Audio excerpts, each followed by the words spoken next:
Gospod Blažič, zakaj je Slovenija zanimiva za Hrvaško in hrvaški turizem?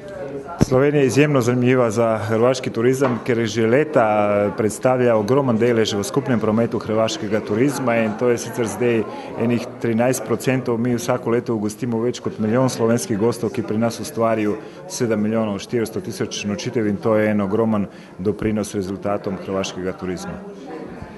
V letošnji sezoni pričakujete?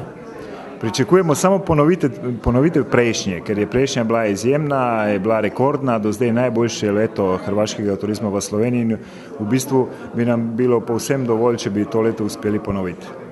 S čim bi privabili slovenske turiste? Vemo, da je čas krize, recesije, denarja ni dovolj. So to cene, je to ponudba?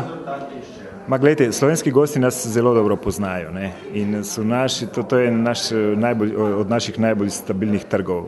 Oni so nam zvesti gostje. To, kaj mi poskušamo jih v bistvu privabiti še malo v predsezoni, v posezoni, v bistvu z eno obilico zanimivih dogodkov, ne? Ki so lahko tako narejeni, da se lahko en vikend ali kakšen dan ali več dni porabi dol.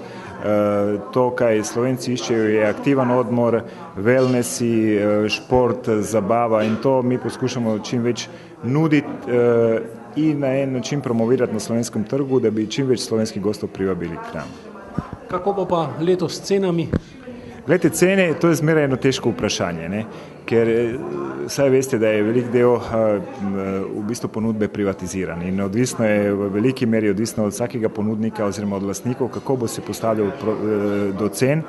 Jaz mislim, da se počasi tudi naši ponudniki naučili, da ne moreš kar enostavno zviševati cene, če nisi dal kaj več, ne? In da v bistvu morajo biti nekako usklajeni s celim trgom, s situacijo, s vsem. Tako da jaz vam lahko rečem, da poznam ponudnike, ki ne bodo nič zvišali, poznam določeni, ki bodo nekaj zvišali, poznam določene, ki bojo verjetno malo več zvišali in če je to v povezavi z investicijo, če so dali v tem primeru nekaj več, če so zgradili kaj novega, je to morda še v redu.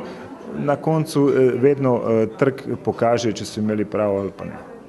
Kdaj pričakujete prvi val slovenskih gostov? Za prvomajske praznike seveda mi v tem času pričakujemo med 70 pa 80 tisoč slovenskih gostov, ne, ker je to dobra priložnost, da se spajajo ti prazniki dana upora proti okupatorju in prvomajskih, tako da smo kar zadovoljni z informacijami, ki pravijo, da bodo Slovenci spet prišli v tem času. Bodo v tem času odprti vsi hoteli, vemo, da v preteklosti za 1. maja še niso bili? To ste lahko prepričani, da bodo, ja, seveda.